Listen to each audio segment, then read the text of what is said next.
together for our Bible study, Bible sharing on your word. Your word is life and truth. We also offer this sharing for the healing of our brother Egay in his sickness and all the sick members of our community Christ Family Prayer Group, si Ate Edith, at lahat po, Panginoon, na may sakit sa aming community, tinataas po namin in Jesus' name. Amen. In the name of the Father, and of the Son, and of the Amen. Holy Spirit. Amen. Amen. Thank you, Amen Lord. po. Thank you, Lord. Oo. Mag-share po ngayon ay Sister Emily. Okay po. Oo. Okay, so ulitin ko lang ulit. Good evening, Bishop. Good evening, brothers and sisters. Nawa ay maging maayos ang lahat sa gabing ito. So, medyo nakakaroon ako ng dobleng pag-iisip dahil sa ingay dito sa paligid ko ngayon. Pero sabi nga, kailangan natin mag-focus at tayo magbibigay ng konting salita o aral, sharing ng ating Panginoon. Meron lang po sana ako gustong itanong sa inyo, yung meron na ho ba tayong naitatagong sikreto? O sabihin natin, that we are keeping secrets, yung mga hidden secret from our family, from our friends. Para sa sarili rin natin, meron ba tayong mga tinatagong sikreto? Meron ba tayong hindi natin masabi? Bakit? Yun ang tanong ko. Bakit kaya hindi natin masabi? Bakit hindi natin masabi sa mahal natin sa buhay? Or even the best of friend natin, hindi mo natin masabi kung ano yung sikreto natin ikanahihiya natin. Siguro kasi ganito lang yan eh. When we sin, because when we sin, tama po ba, Bishop? When we sin, we do evil. We do evil. And we keep it hidden because we know we are wrong and we are ashamed of it. Tama po, di ba? Diba kapag tayo nagkakasal, tinatago sikreto, inililihim, nahihiya tayo. Nahihiya tayo na malaman, maski na magulang natin, maski na kapatid natin, o anak natin, nahihiya tayong malaman ito. Pero ngayong gabi, pag-uusapan natin ang gaya ng nakasulat dyan, yung guilt. Guilt of sinning. Talakayin ho natin ngayon yan, no? Sa pagsisimula ho natin yung dalawang complex of sinning. Number one, si Jessica, yung godly conviction. Pag sinabi ho natin godly conviction, ito ho yung mga unwavering thoughts natin. Ito ho yung mga kung ano-anong iniisip natin. So, pag sinabi ho natin godly conviction, yun ho yung mga magkakaroon tayo ng mga unwavering thoughts, kakamali ho ba yung mga ating mga iniisip, nagkakaroon tayo ng mga disbeliefs sa ating mga preferences, and we disobey God. Pag sinabi ho natin unwavering thoughts, yun yung mga haka-haka ng isip natin. Tama ba yung ginawa ko? Mali ba yung ginawa ko? Okay lang ba yung ginawa ko? Pag sinabi naman ho natin disbelief preferences, ito po yung mga pinaniniwalaan natin yung sarili natin na tama naman yung ginawa ko. Wala naman mali sa ginawa ko. Feeling ko okay naman yung ginawa ko. And then, you know, yung susunod doon, nagiging disobedient na ho tayo kay God. Doon pa lang ho sa dalawang complex sin na yun.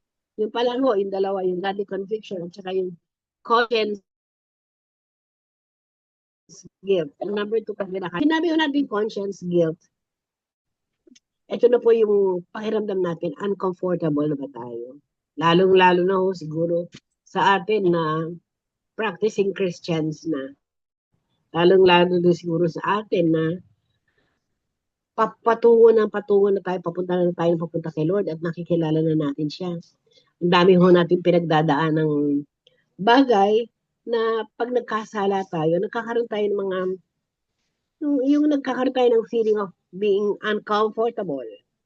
Nagiging uneasy tayo para hindi tayo mapakali sa pakiramdam natin. Para hindi natin mapahiwari, bakit ba ako nagkasala? Bakit ba ako nagkaroon ng ganong klaseng pag-iisip? Kakaroon tayo ng mga worries at tayo ay nagiging unhappy. Naranasan na ho ba natin yon? Kapag tayo nagkakaroon ng kasalanan, lalo na kung medyo sabihin natin, medyo mabigat yun, no? Wala naman sigurong medyo nagkakaroon tayo ng guilty, di ba? Guilt. Nagkakaroon tayo ng guilt feelings. Kasi natatanong natin, bakit ko ba nagawa yan? So, kung muna simulan nito is understanding the guilt. Number 1, Sister Jessica, bakit ba tayo nagkakaroon ng guilty conscience? Kasi number 1 na trigger. Yun yung number 1 na trigger ba tayo? May inaway ba tayo? May inaway ba ako? Is there something wrong? Bakit ako nagkaroon ng ganito? Bakit ako na-trigger magkasala? Meron ba ako nagawa? Nagmarites ba ako? O kaya, nakapagsalita ba ako ng hindi maganda sa tao? Kasi yung mga bagay na yon, sa pagkakaalam ko kahit maliit, kahit venial sin, ay kinoconsider pa rin natin kasalanan. Pag naipon, sino ba nahihirapan kapag naipon ang kasalanan natin? Tayo rin. Kaya doon nabubuo ang guilt conscience na ito. So yun, number 1, no? Pag na-trigger ho tayo. Number 2, kay Jessica, choice. Sinabi yung choice, ginusto ko ba to? Ginusto ko bang magkasala? Plano ko ba to? O nangyari? Pwede naman ako umiwas pero hindi ako nakaiwas. Kasi gusto ko nga Pag-usapan nun natin sandali yung 7 capital sins. The 7 capital sins, kaya ho nung sinasabi pa. Meron tayong slide doon, Sister Lich. Sorry, Sister Jessica. So, panihin natin isa-isa. Number 1, pride. Nahon to. Greed, lust, envy, gluttony, wrath, or uncontrolled anger, sloth, laziness. Alam nyo, sabi nga ni Bishop noon, grievous sin ito. Mortal sin na ito. Pero unknowingly sa ating mga isip, hindi kaya kahit papano isa sa mga ito, nagkasala tayo o lahat ito ay nakamit natin, nagawa natin. Ako sasabihin ko sa number, pero medyo slight lang naman, no? Medyo magaang lang. Sabihin natin yung pride. Number 1, naranasan ko yan. Kapag galit ako sa kapatid ko, okay, kasi lahat. Tapos yung bang inaamo ka na, gusto na makipag-ayos sa'yo, sorry na, pasensya na, nagkamali ako, hindi ko naman sinasadya. Pero ikaw, ayaw mo pa. Kasi mayroong pride Diba? May namamagitang pride sa puso natin. May namamagitang pride sa isip natin. Kaya ano nangyayari? Diba? Hindi nga ho grievous ang kasalanan na yun. Pero slightly, nagkakaroon ho tayo ng pagkakamali kapag tayo ay napapaibabawan ng pride. Greed. Pag sinabi ho natin greed, ano nga ba yung greed? Yung katakawan? Ay hindi katakawan. Ang Bishop yung greed. Greed ay yung parang sakim. Sakim. Meron ka na nito, gusto mo pang dagdagan. Meron ka ng cellphone, gusto mo pa ng iPhone. Meron ka ng iPhone, gusto mo pa ng tablet. Meron ka ng tablet, susunod, gusto mo naman ng yung latest. Parang wala tayong contentment. Kasi gusto natin parating meron tayong bago. Hindi natin napapansin, unknowingly ulit, parang nagiging greedy na tayo. Lust ang number 3. Pagka sinabi mo natin lust, yun na yung, naalala ko yung pinost ng Bishop ng isang araw, di ba, Bishop, yung Saint Mary of Opo, Egypt. oo. Ang ganda ng story niya, no? Ganda ng story ni Saint Mary of Egypt. So, siya, doon mikot yung kasalanan niya, no? Kahit na wala naman siya kasawa, wala naman siya, pero yung desire niya sa sex, ganun na lang, lust. Di ho natin dito, medyo exempted na muna siguro dito tayo sa Christ family. Muna natin pag-usapan yun dahil awa ng Panginoon naman siguro, hindi ho naman ho natin pinagdaanan yan. Envy, number 4. Envy, di ba naiingit ka? Saan ba tayo naiingit? Pwede ko sabihin, naiingit ako pagka Sister Jessica nagsasalita. Pag nagtotok Sister Jessica, naiingit ako kasi napaka-spontaneous. Walang flow, very flawless ang kanyang pagsasalita. Inggit. O, meron din yun, di ba? Kasalanan din yun. Sabihin ba natin, hindi ako nagkasala kahit konti. Meron yun kasi may inggit eh. Nainggit ako kay Bishop lang ako hindi naiinggit. Di ba, Bishop? Pero kasi Sister Jessica, pag nag-talk na yan, pag nasalita na sila Brother Aldrin, sila Sister Karina, hindi ko masabi yung inggit na matindi. Pero natutuwa ako dito sa mga taong ito. Bakit? Ang gagaling na nilang magsalita. Ang gagaling na nilang mag-quote ng Bible verses na hindi ko magawa. No? Ulit, babalik lang ako doon sa pinag-usapan natin noon na mahirap kasi mag-memorize ng Bible verses eh. Yun na lang sabihin natin. Number 5, gluttony. Huwag natin sabihin, hindi tayo nagkakasala sa gluttony. Pero gaya na nga, i-correct lang po ito ni Bishop mamaya, no? Gaya na sinabi natin, pag sinabi natin gluttony, ay katakawan na. Which is totoo naman eh. Hindi naman tayo exempted dun eh. Ako, aminin ko, ayoko ng sa iba pa. Ako, aminin ko, minsan matakaw ako. Di ba? Totoo yun. Di ba, minsan, parang gusto ko na eh. Ay, busog na ako eh. Pero gusto pa ng konti. Tikip pa ako ng konti kasi gusto ko eh. Lalo na pag paborito mo, di ba? So, ano ba yun? May bahagya. May bahagyang sin pa rin yata. Yun, ano? Wrath, number 6, Sister Jessica. Wrath or uncontrolled anger. Ito, hindi ko exempted dito. Kaya siguro,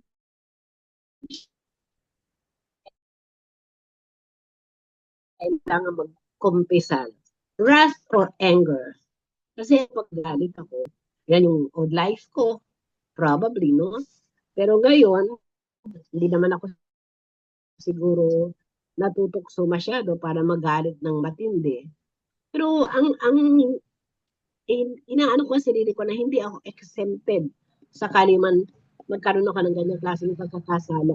Kasi bisan hindi ko makontrol ang anger ko, lalong-lalo na kapag karapat dapat naman talagang magalit. Sloth, number 7. Sloth or laziness. Exempted ho ba tayo dito o guilty tayo dito? Sabihin na lang natin pag minsan, di ba? Hindi naman natin maiiwasan. Minsan tinatamad tayo ng trabaho sa bahay. Minsan tinatamad tayo lumabas. And medyo mabigat ito pag tinatamad tayo magdasal. Di ba? Pero kasalanan yun kasi tinatamad tayo magdasal. Yun ang very slight na perception ko para dun sa 7 capital sins na yun. Kaka-guilty po ba? Nakaka-guilty, di ba? Pero, iano muna natin yan. Sabihin muna natin kung nagawa ba natin ito, nakumit ba natin ito. Pero naman yung solusyon mamaya. Bibigyan natin ng solusyon yan. I-manage muna natin. So, number 3, Sister Jessica, manage the guilt. Pag sinabi ho natin, i-manage natin ang guilt natin. I-identify ho natin yung source. Identify natin yung source. Tama ba yung nagawa ko? Dapat ba pagsisihan ko yung ginawa ko? O napaka-irrational naman? Diba? Magre-reason out pa tayo. Tama naman yung ginawa ko eh. Kung kasalanan ba yun? Eh, tama naman yung ginawa ko. Sinabi ko lang naman yung tama eh. Sinabi ko lang naman yung dapat eh. Kung nagalit talaga ako kasi sinabi ko kailangan kong pero nawawala yung salita ng Panginoon, di ba? Yung sinasabing, correct with kindness. Correct with love. Kaya lang dahil siguro human nga tayo, hindi pa ho natin magawa yun. Kaya ho natin naiisip yung mga ganong bagay na yun. Kaya i-identify muna natin yung number one. Identify muna natin yung source ng pinanggalingan ho, bakit tayo nagkaroon ng ganong klaseng kasalanan. Number two, Sister Jessica, apologize. Apologize and repair. Make amends. Kunyari, kasala ako kay... Uy, nandito si Pinky. Kunyari, nagkasala ako kay Pinky. Pinks, best friend ko yan eh. Pinks, nagkasala ako. Please, sorry ha. I'm sorry pa. Patawain mo ko. Kasi kapag tayo humingi ng forgiveness, humingi ho tayo ng tawad, nagkakaroon ho tayo ng inner healing. Hindi lang ho yung healing sa sama na loob natin o nasaktan tayo dahil hindi naman siguro tayo magagalit kung hindi naman tayo nasaktan, di po ba? Pero naniniwala ako na magkakaroon ho tayo ng inner healing. Kaya wag na natin i-justify yung kasalanan natin. Yung kasalanan, alisin na natin yung mga justification na yan. Nandun pala ako sa apologize and repair.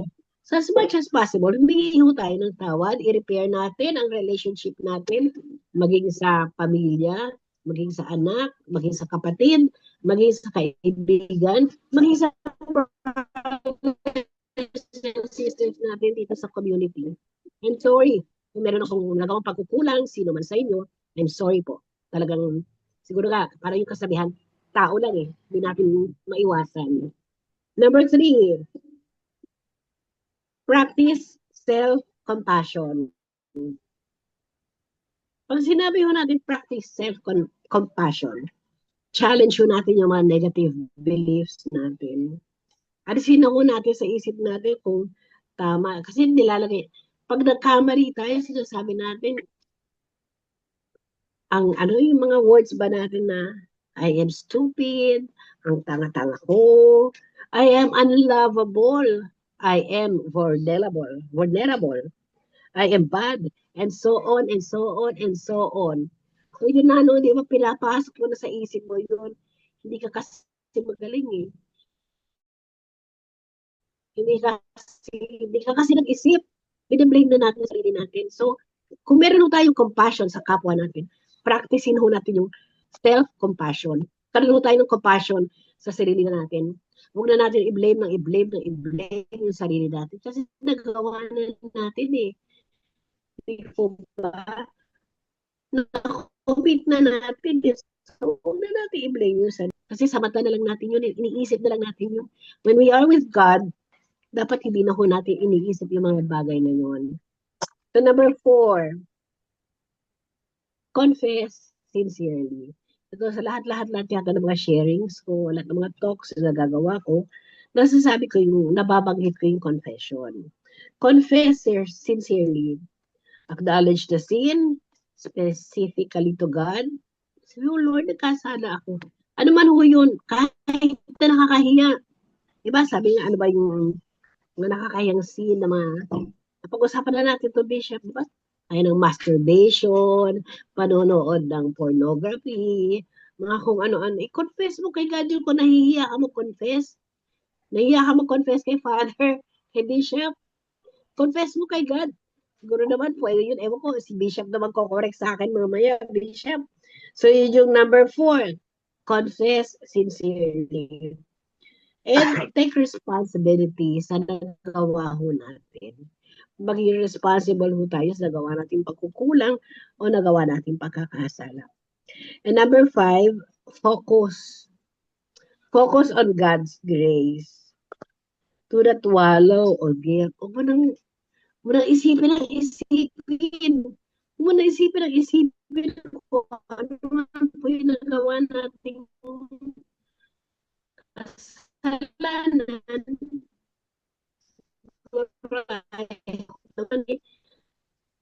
karamihan naman sa atin siguro vinyas yun ang nagiging kasalanan natin. Pero kasi paniwala ko po noon kapag kahit vinyalsin, pag dumadami, lumalaki rin. Hindi po ba? Anyway, nasa Bishop. And lastly, para maayos po natin ang lahat ng ito, siguro, ano ba yung last ko, Sister Jessica? Yung God's promises. Let us cling to God's promises. Alam niyo, gusto ko sana merong audience participation dito eh. Sasabihin ko yung verse, pakibasa na lang po. Pwede ba yon, Sister Jessica? O sige, ako na lang. Pag sinabi ko natin, God's promises gives immediate forgiveness. Pagka humingi tayo ng tawad kay God, immediate yung forgiveness na ibibigay niya sa atin. Cleansing and restoration. When a guilty person confesses their sins, sinabi ho yan sa 1 John 1:9. And number 2, he promises that there is no condemnation for those who are in Christ Jesus. Romans 8:1. And he actively erasing sins from our memory. Hebrews 8:12. And providing a way to be replaced with righteousness.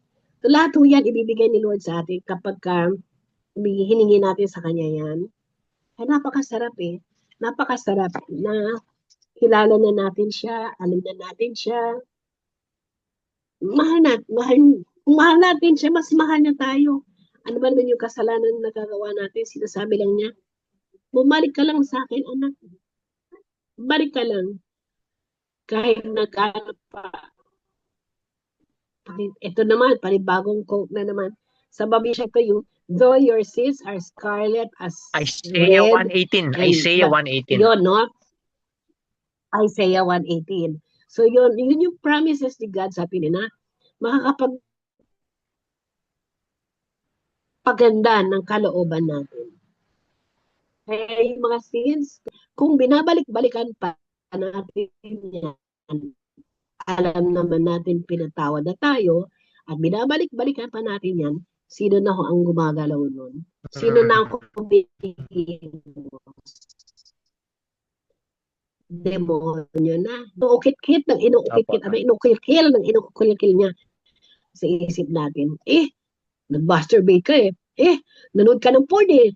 Kita-kita, alam ko yung pag binalikan natin ang binalikan yun, talagang hindi mo tayo matitigil sa yung minsan, di ba? Kaya yung iba nagkakaroon ng mga suicidal tendencies dahil sa guilt feelings nila. Dahil sa guilt conscience nila. Yun po, with that, may God be praised. Maraming salamat sa pakikinig. At pahala na po si Bishop ang magdugtong. Salamat, Sister Jessica, brothers and sisters, Bishop. Salamat. For your inspiring sharing, no, Ate Emily. Yung topic nyo po yan, napakaganda po yan, lalo sa counseling. Marami po talagang mayroong need for counseling, lalo sa mga Christians na nag-i-start maging deep ang relationship nila kay Lord, no? On guilt. Actually, ayan po ini-stress ni Mother Angelica, no, ng EWTN, no? Yung sa Isaiah 1:18, nung sinabi ni Jesus, come let us settle. No? Gusto ni Jesus i-settle lahat yan. No? Ayaw niyang maging natin yung baggage. Kasi dapat ang buhay natin malaya tayo, no? Because of, diba sinabi ni Saint, he is a new creation. Hindi po natin gaano na-realize yan, no? You are already a new creation when you are in Christ. Of course, nag-start po natin nung nabaptize tayo, no? Pero nung adults na tayo, whenever we repent of all our sins, no, of all our mga mistakes in buhay, we are a new creation. Ngayon, sinabi po ni Ate Emily, dahil this is a spiritual warfare. Kaya nga yung lagi po natin in-emphasize dito, life is a spiritual warfare. No, sinabi na rin po niya ni Job yan, no, sa Job chapter 7 verse 1, no, life is a warfare. O kay St. Paul sa Ephesians 6 verse 12 and the following, we are not fighting against flesh and blood, but against spiritualities, no? Kaya kapag ang pananaw nyo dyan is spiritual warfare, kapag pinalaya tayo ni Lord, nandiyan yung demonyo, ibabalik, no? Nakalagay po sa Revelation 12, no? Isang description ng Revelation 12 sa demonyo, he accuses us day and night. Ina-accuse ka lagi. Kaya pag na-kumpisal mo na, wala na yon, because when God forgives, He forgives us completely, true and true, 100%. Paano sabihin naku, Father, nakalimutan ko sabihin yun. Wala na po yung wipe out na lahat yun. Kunyari, when you go to confession, tapos may mga nakalimutan ka, wala po yung wipe out na. Otherwise, alam mo yung demonyo, gagawin kang magkaroon ka ng guilt trip, no, na mawalan ka ng peace of mind, mawalan ka ng peace of heart, mawalan ka ng joy sa iyong buhay as a Christian, no? Kaya diba, may kanta tayo na ang buhay ng Kristiyano ay masayang tunay. Pero maraming Kristiyano hindi masayang tunay eh. Kasi yung guilt trip, laging, kumbaga parang sinusundot laging demonyo, pinapaalala sa'yo. Tapos na po yun, tapos na. No, nung kinote nyo nga ni Sister, maganda yung kinote mo, Ate Emily, no? Yung Hebrews 8. Sinabi ni Jesus, I will no longer remember your sins. Sa sa letter niya, sa kay Micah, sa Old Testament. Ang isang description ng God, yung mga kasalanan natin, binaon niya sa ilalim ng dagat. Para wag natin malungkat. Nakaraan na po yun, nakaraan na, no? Pero because of the yung human side, because we are wounded, laging pero actually whenever binabalik ang demonyo yan, at renounce natin that is already forgiven by Jesus, we are having a meritorious points kay Lord. Naging merit natin yan. Tandaan po niyo, no? So pag tapos na po yung mga kasalanan natin, balik-balik sa atin, tapos lagi natin sinasabi, tapos na yan, napatawad na ako ni Jesus, nagiging merit po natin yan. Why nagiging merit? Because you are proclaiming Jesus as a forgiving God. Kasi ano po dapat kasi parang ano yan kasi sabi ni Satanas, hindi ka talaga pinatawad ni Jesus. Talagang blasphemy yan, no? Pero whenever you say, no, pinatawad na ako ni Jesus, no, at nakikita sa buhay ko na pinatawad na niya ako, that becomes a merit. It becomes a spiritual struggle. Kaya yung na-share ko sa inyo, si Saint Mary of Egypt, ang tagal niya, ilang years siya nag-struggle. Lagi pinapaalala sa kanyang demonyo. Tapos na yun. Inggitero yan, inggitero demonyo. He accuses us day and night. No, kaya inaatake silang demonyo, lalo tayo mga matured Christians, ginagabayan natin sila. Kaya nga ang buhay Kristiyano ay masayang tunay. Kasi pinatawad ka niya. Pinatawad ka niya at binigyan ka ng grace, no? Tinutulungan ka niya sa buhay mo. So siguro, yung sacrament of confession, hindi lang po yan confession of sins and forgiveness of sins, kundi healing din yan, healing. Nakakanta inner healing, no? Kaya may mga ibang tao, pinapaalala sa atin lagi, ayun, trabaho ni Satanas yun. Ginagamit ni Satanas yun para paalala lagi sa atin, no? Pinatawad na yun. Kaya may mga ibang tao, without them knowing it, ginagamit sila sa Satanas para paalala uli yung mga tapos na yan, tapos na, napatawad na ni Lord yan, no? Kaya wag rin tayo maging instrumento ni Satanas, no? Na ginigilty natin ng tao, humingi ng tawad na, nagsisisi na, nagbagong buhay na. No, kaya maganda po 'yan lalo sa mga mga young Christians na nagagabayan natin, no? Eh, puro lahat, no? Medyo ano tayo, adult Christians, strictly true and true. No? Yung confession po kasi, obliged po tayo mag-confess yung mortal sin. Yung venial sin, kahit na isa o dalawa lang, tapos lahat na ng venial sins mo, wipe out na yon. Alam na ba, na-discuss natin, di ba? For sin to be mortal, 3 elements, no? Kailangan po, grave matter, full consent, and full freedom, no? Full knowledge, no? Full consent, no? Tsaka grave matter, no? Ayun po yung tatlong elemento para ang sin maging mortal. Kung sa tatlong elementong yun, isa absent, yung sin na yung venial. I'll give you a concrete example. Halimbawa, ang paglalasing ay ano yan, grave matter yan eh, mortal sin yan. Pero yung tao, ano eh, Diyos ko, sa kahinaan niya, sa mga problema niya, nawala siya ng ano. Kaya naging venial sin lang. O kunyari, sa moral law, na ano, nakapatay ka dahil lasing ka.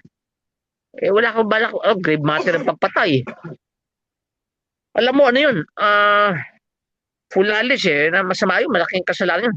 Yung full consent maaaring nadala ka ng ano, ng influence ng alcohol, no? Kaya grave matter, pero nagiging venial sin. Pero of course, sa batas, bawal yun, no? Sa batas, kulong ka yan. Ang pinag-usapan natin, moral, no? So, hindi po tayo obliged, halimbawa, yung mga sexual sins, no? Masturbation, pornography, ano po yan? Grave matter po yan. Grave matter. Pero usually, because of our psychological makeup, naging venial sin, no? Kaya, naging venial sin po yun, no? So, obliged lang po tayo mag-confess, yung mga mortal sin natin, no? Yung venial sin, kahit isa o dalawa i-confess mo, tapos lahat na ng venial sin, wipe out na po yun, no? Yung advice ko nga sa mga, last week may kaibigan ako, matanda na rin po siya, no? Nasa 80 years old na, everyday siya nakisimba. Sabi ko sa kanya, siguro, wala kang mortal sin, go to confession at least once a year. No, lalo ngayon, mag-Holy Week, you go to confession at least once a year. Eh ngayon, pag Holy Week, maraming tao, medyo agahan na natin, no, ating confession. No? Kasi sacrament po yan, no? What a tremendous grace, no, na magkaroon po tayo ng sakramento, no? Kaya ang ano po natin, ang ating magagawa po diyan, yung guilt kasi dalawang klase yung guilt eh. Kasi mga iba hindi nagigiltihan na. Naku, malala din yung konsyensya, na pudpud na. Ay, mas delikado po yun, no, Ate Emily. Mga iba gumagawa ng pakalaking kasalanan, hindi nagigiltihan. Malabo na yun, no?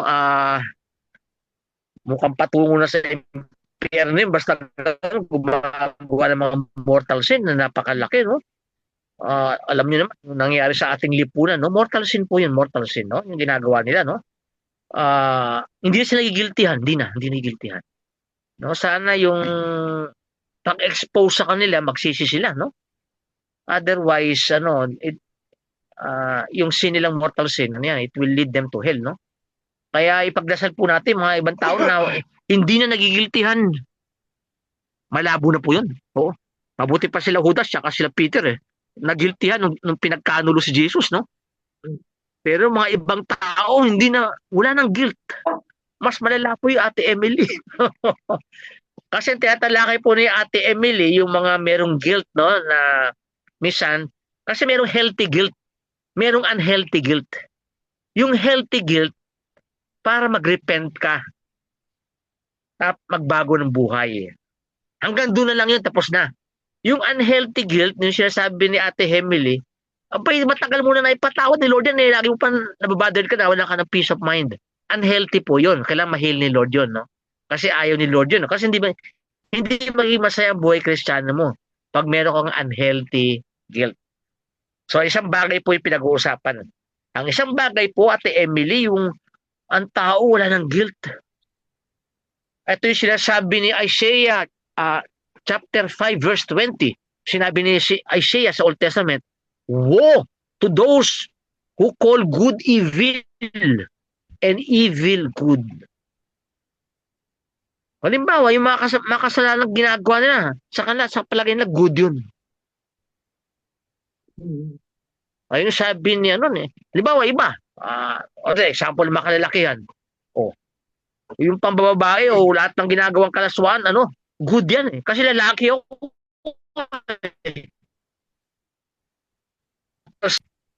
Tapos yung mga taong nagiging Kristiyano, yung tituwid yung mali, sasabihin na yun ang evil. Kaya halimbawa, ni Ate Emily, mga talks nyo, mga sharing nyo, sa kanila evil yan eh. Bakit? Kinukusyensya yung tao eh.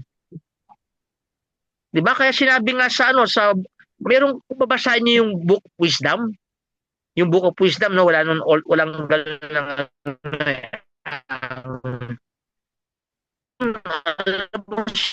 sabi ng mga evil na tao, patayin natin yung mga mababait.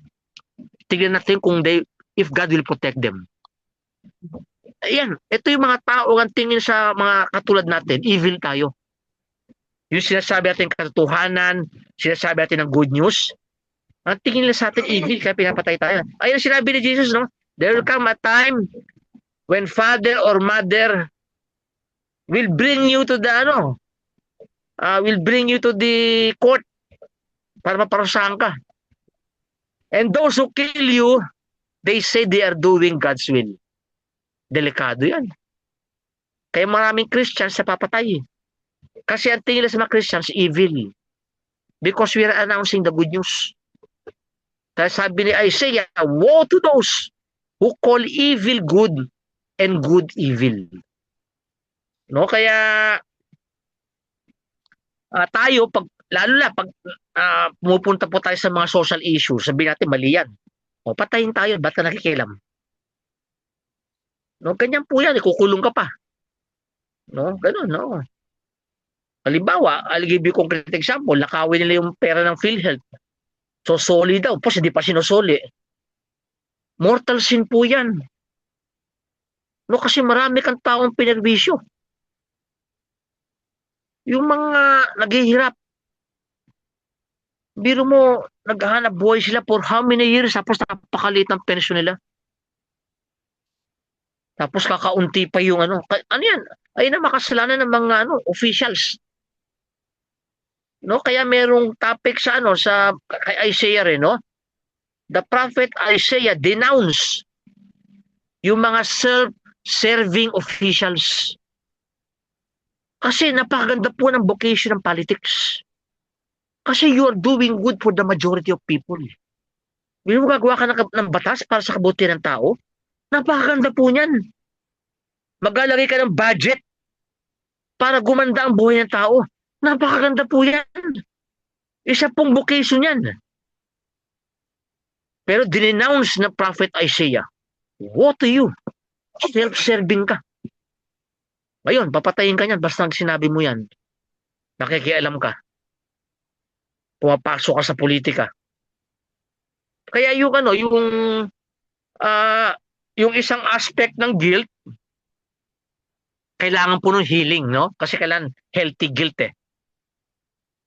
Yung isang aspeto po yan, dapat mag-preach tayo para mag-guilty yung mga hindi nagigiltihan na. Ganun po yan. Pero may consequence yan. No? Pwede ka makulong, pwede kang patayin. Woe to those who call evil good and good evil. No? Kaya tayo mga supposed to be matured Christians na tayo, no? Dahil may edad na po tayo, no? Kaya siguro yun po yung call natin, yung mga napag-aralan natin dito, no? Lalo ngayon mag-Holy Week, no? Magabayan natin sila generally sa spiritual well-being nila, mag-grow sila, no? Na huwag sila magkaroon ng guilt na dahil na-confess na. No? Mag-grow sila in the beauty of their relationship with Jesus. Napakaganda ng relasyon kay Jesus. Pero pinatawad ka niya. The mercy of God. Kinapaganda ng Divine Mercy Chaplet eh. Napakaganda po niyan. Yung the mercy of God. No? I will, nakalagay lagi po sa Old Testament, I will sing the mercy of the Lord forever and ever. Napakaganda po niyan eh. Kasi no one of us, lahat po tayo, ay nakaranas ng habag ng awa ng Panginoon, no? Kaya sineshare natin to eh. Good news to eh, good news. No, mahal ka ng Diyos. Mahal ka ng Diyos, no? Tapos yung isa, para mag-guiltyhan sila, ibang bukasyon po yan. Oo, ibang bukasyon yan, no? Gigilty mo sila, yung ginagawa nyo, pagnanakaw nyo ng pera ng bayan, napakaganda ng bukasyon nyo, pero yung ginagawa nyo, mali yan. Ibang bukasyon po yun. Kasi ang mga taong yan, walang guilt. Walang guilt. Mas malala po yun. Kasi part of our vocation is to save souls. How can they save their souls kung hindi nila alam o pinudpud na ng kanilang konsyensya na ang kanilang ginagawa ay masama? Ayun po yan. Kaya may mga ibang tao, maaaring hindi natin bukasyon yan, no? Bukasyon ng ibang tao. Dahil gusto natin isave ang kanilang kaluluwa. Yan ang purpose natin. Ano? Anong pakialam ko sa kanila kung magnakaw kayo na magnakaw. Pero kung after ako sa kanilang kaluluwa, kailangan sabihin ko sa kanila, yung ginagawa nyo ang magdadala sa inyo sa impyerno. No, kaya ayan lang po ang purpose ko. Kung bakit ko sila sabi sa inyo na ang ginagawa nyo ay mali. No, sapagkat magdadala sa inyo yan sa impyerno. Siguro, kung gusto po mag-share, magtanong, sige po, magsabi po. Bishop, yung mga nabanggit po ninyo mga makasalanan sa gobyerno, mapapatawad ho kaya sila o dediretso na sila ng impyerno? Pag humingi sila ng tawad, of course, part ng penance doon, kailangan isole, yung kaya pang isole. Kasi mga iba nagastos na, di ba? Kaya magagawa doon eh, no? Mga iba nagastos na. Pero ang penance po dyan, yung restitution, naalala nyo kay Zacchaeus? Si Zacchaeus, di ba? Yung maliit na tao yan eh, kaya umakyat sa sycamore tree. Alam niyo yung sycamore tree, Makate. Makating puno yan eh. Pero baliwala kay Zacchaeus para mas makita niya si Jesus. Tapos alam sabi, ganun din si Matthew. Ganun din po si Matthew, Si Matthew kasi tax collector. Magkaibang tao. Ibang tao po yun si Zacchaeus, no? Si Zacchaeus po, napaganda na story niyan. Tapos ang daming tao. Si Zacchaeus gusto makita si Jesus. Alam niyo si Jesus huminto sa kanya. Sabi sa kanya, Zacchaeus, bumaba ka dyan. Kakain ako sa bahay mo. May napakabait. Alam ng tao, walang yan tao si Zacchaeus. Si Zacchaeus hindi lang po maganakaw. Kung hindi, nilalakawan pa kasi po siya, ang tax collector ka po noon, napakawalang yamong tao. Bakit? Kasi nagko-cooperate ka sa kaaway sa Roman Empire. Nakikipag-cooperate ka. Pangalawa, para yumaman ka rin, dinadagdagan mo pa yung tax ng tao para yumaman ka. Alam ng tao kay Zacchaeus, kaya nagulat sila kay Jesus. Sabi ni Jesus, Zacchaeus, baba ka. Kakain ako sa'yo. Ma-imagine mo Zacchaeus. Ano sinabi niya kay Jesus? Sabi niya, Lord, yung mga niloko ko, ibabalik ko. Yung mga ninakaw ko, dadagdagan ko pa. Ano sabi ni Jesus? Salvation has come to this house, for he too is the son of Abraham. Kita nyo, dahil sa pagmamahal ni Jesus, aksisin tao. Kaya maganda po i-preach lagi yung the beauty of Jesus para magsisin tao. Kasi pag i-condemn mo lang, yung tao lalong titigas ang puso niyan eh. Pero ipakita mo the beauty of God. Napakabait ni Jesus, kinokondemn siya kayo sa lahat ng tao. Pero si Jesus, no. Nilapitan niya. Nag-offer siya ng forgiveness. At nung may tao si Zacchaeus,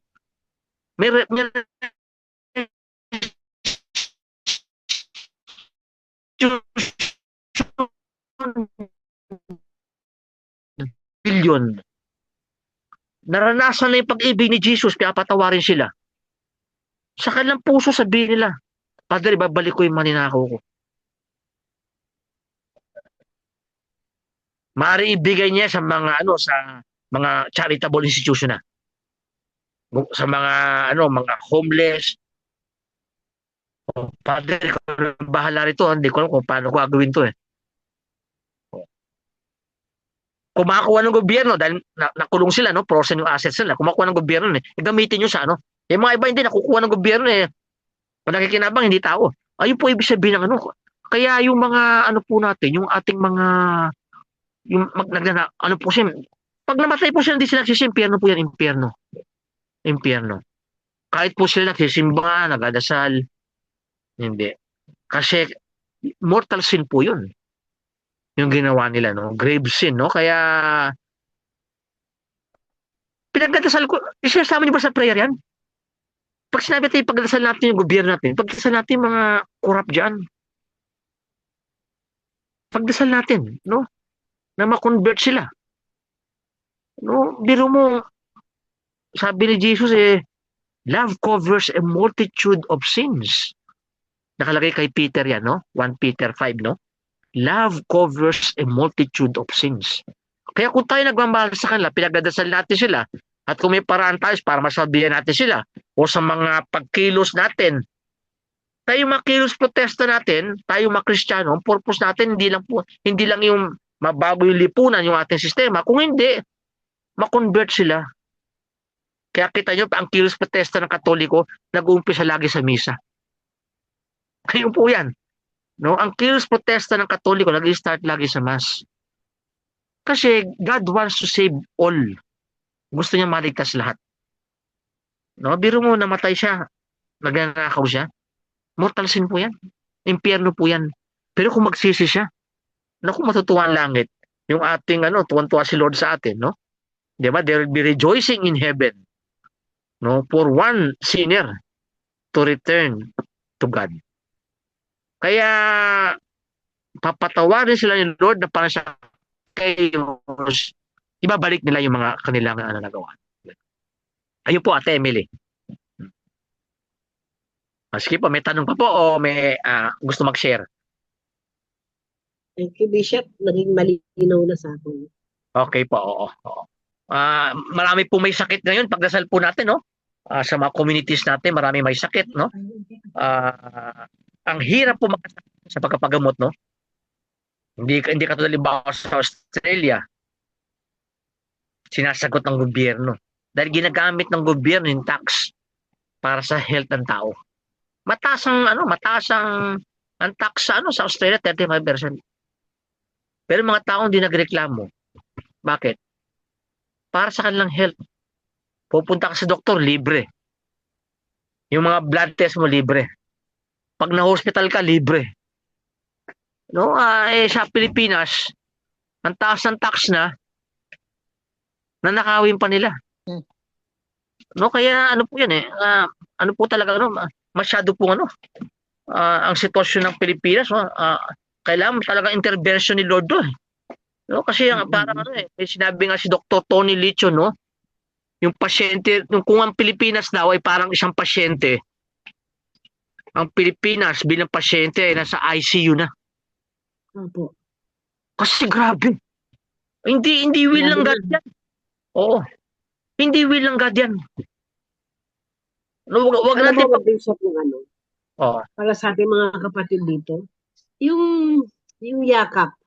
Yung Opo. yakap ng PhilHealth, Opo. ang dami nagko-complain kasi wala naman talagang libreng gamot, wala naman talagang libreng check-up, wala naman talagang libreng consultation. Totoo po yan. Pumunta ako. Wala ako Nakapunta na kayo sa yakap. Alam mo siya sabi sa akin, hiningi ko yung telephone number, ako ibigay Bumalik na lang po kayo rito, sir. Ang binigay po sa akin, amlodipine. Hindi ko po kailangan yun Iba na po yung gamot ko kasi. Oo. Wala po. Tapos kinuha lang po ako ng blood pressure. Bumalik na lang po kayo. Corruption din yun. Corruption Grabe. din yun. Grabe. Corruption dyan. Hanggang sa baba ang corruption. Kasalanan po yun, mortal sin po yun. Kasi part po yan, thou shall not kill. Part po yan. Yung tao, biro mo kaya nga tayo, mayroong tax Kaya naawa ko sa mga ibang artista, yung mga nagabayad ng tax. Yung desperation na, naghahanap buhay sila. Tapos nagabayad sila ng tax, makita nila. Yung tax sila ninakaw lang na iba na dapat para sa tao. Halimbawa, yung mga pagkain sa mga mahihirap, may budget po dyan. Maraming perang gobyerno, Ate Emily. Perang gobyerno para sa mga hindi makakain, para sa mga homeless, para sa mga may sakit. May pera po ang gobyerno dyan. Ninanakaw. Marami pong pera ang gobyerno. Kung tignan yung budget, nakinig po ako sa budget nila, yung bicameral. Grabe. Sa mga health ng tao, grabe. Mortal sin po yun. Sayang po, opportunity po ng mga ng mga mambabatas. Opportunity nila to do the will of God. Pero baka punta sila sa langit at gumawa silang batas para sa kabutihan lang ang kapwa. Marami po sila magagawang kabutihan sa kapwa. Kesa po tayo, dahil tayo, individual lang po tayo, no? At ang resources natin limited. Pero ang gobyerno, isang institusyon yan at maraming pera for that. Ninakaw. Kayo, mga babae po kayo, pupunta kayo sa palengke, no? Makita nyo sa palengke, no? Mga tao hirap na hirap sa pagbili ng ulam. Tinitipid. May pera gobyerno. Ibang tao, grabe ang nagtitiis, walang gamot. No, early death, no? Alam nyo, maraming pera ang gobyerno. No? Kaya siguro isang siguro isang role natin, no, tayong Christ Family Prayer Group, no. Ate Emily, no, pag 3 o'clock prayer nyo, particular prayer nyo sa gobyerno natin. Wala po tayong hatred, no. Ipagdasal natin ang mga kaluluwa nila. At sa pagdasal natin po sa kanila, na ibigay nila yung pera ng tao. No, wag nila nakawin. May pera po may pera pong gobyerno, maraming pera ng gobyerno para makakain ng tao at mabigyan ng gamot para sa kanilang sakit. Bishop, ano kaya Yung yun? corruption po from top to bottom. Yung mga gamot, may pondo po ron. Dahil ninakaw na sa taas, tumala sa baba, ninakaw din yung gamot. Nagigilty po, pa palay ko, kaya yun? May mga guilt feelings pa kaya yung mga yun, Bishop? Wala na, no? Intention natin sa rosary, ipagdasal po natin gobyerno natin, mga politicians natin. Kahit galit na galit tayo sa politicians, yung puso natin, ating aming tawag kay Lord, wala tayong hatred, ipagdasal natin for their conversion. Dahil sa kanilang conversion, ang tao mapapakain at ang tao ay mapapagamot. Dahil may pera ang gobyerno. May pera ang gobyerno. No, yung siguro doon po ako magwakas, no? Itong mga taong to wala ng guilt. Sabi natin kay Lord, bigyan mo po silang guilt para ma-convert sila. Bigyan mo silang guilt, Lord. No, pumapatay silang tao. No, mortal sin po yun. Lord, pag namatay sila, sa impyerno sila. What you have done to the least of my brethren, you have done it to me. Sige po, may sharing po. Sila nga po napapatayan na ina-RPG. Okay na po. Ina-RPG na, buhay pa. Talaga di mamatay yung mga... Opo, oo. Opo. Kaya nga sa dasal po namin lagi, kasama po yan sa gobyerno. Talagang kakapit na lang po tayo sa dasal eh. Dahil pag ako, hindi ko na... Pag inisip ko po yung gobyerno. Bigyan po silang guilt. Bigyan po silang guilt. Kasi maraming tao hindi nakakain at ang kanilang health nagkasuffer. May pera po ang gobyerno, may pera. Kung nakinig kayo sa budget ng government sa meeting, ang daming pera, pero hindi po napunta doon. At tinapunta, ninakaw pa, ninanakaw. No, kaya Lord, we pray for guilt. Lord, magkaroon ka ng intervention para itong mga taong ito ay matauhan. Matauhan, di ba? Yung sa Old Testament, di ba nagdasal yung mga Israelites? Nagpadala ng angels Yahweh. Winipe out yung mga kaaway. Dasal tayo kay Lord, Lord, padala mo yung mga angels mo. Para itong mga taong itong gumagawa ng napakalaking kasalanan para sa tao. Kasi tayo gusto natin tumulong, wala tayong magawa eh. Bakit? Nag-iisa tayo tsaka limited ang resources natin. Ang government, isang institution yan. At may resources ang government. Kaya, prayer natin, dalawa prayer ko eh. Lord, ano mo sila, guiltyhin mo sila for their conversion. Pangalawa ko, Lord, magkaroon ka intervention sa buhay nila para magsisi sila. Isoli nila yung manyanakaw nila sa tao. Oo. Thank you, Jesus. No? Sige, ayun lang po siguro. No? Yung mga iba natin, tayo po, no, kailangan maging masayang Kristiyano, no? Dahil pinatawad po tayo ng ating Panginoong Jesus. No? Kaya ang buhay ng Kristiyano ay masayang tunay. Kasi pinatawad tayo. No? So kung nagigilty kayo sa nakaraan nyo, demonyo na po gumagawa nun. Itabuhin yung, wala na, pinatawad na ako ni Jesus. No? Dahil sinabi ni Jesus, peace I give you, my peace I give you. The kind of peace that the world cannot give. Pinatawad tayo ni Lord, binigyan tayo ng peace, binigyan tayo ng joy. At kasama lagi natin si Jesus sa ating daily life, no? In our personal relationship with Jesus, no? Kaya siguro kay Ate Emily na lagi sinasabi na pinatawad tayo ni Jesus at hinihil ni Lord, inner healing kung meron tayong mga unhealthy guilt. Kasi wala na dapat tayong unhealthy guilt. Wala na po dapat, no? Dahil pinatawad na tayo ni Jesus, no? Pag may unhealthy guilt tayo, kagawan po ng demonyo yan. Kagawan ng demonyo. Kasi he accuses us day and night. Nakalagay po yan sa Revelation 12, no? Sige po, ang ganda lang po siguro. Ang sharing ko, no? Gusto ko pong ipag-pray kay Lord, no? In a special way, Lord, yung mga may sakit po sa Christ Family Prayer Group. Although marami kaming problema, Lord, pero ang gusto namin bigyan pansin, Lord, yung health namin ng Christ Family Prayer Group. Hirap ang aming katawan, hirap din po ang aming mga bulsa, no? Gagawa po kayo ng paraan, no? Si Brother Egay may sakit, si Ate Edith, no? At yung mga chronic may sakit sa amin, no? Si Brother John at Renita, ako na rin, si Bishop Lito, Sister Emma, Ate Emily, si Brother Alvin, lahat po kami may sakit na, Lord, nung chronic tsaka yung mabibigat na, no? Tinataas po namin for your healing, no?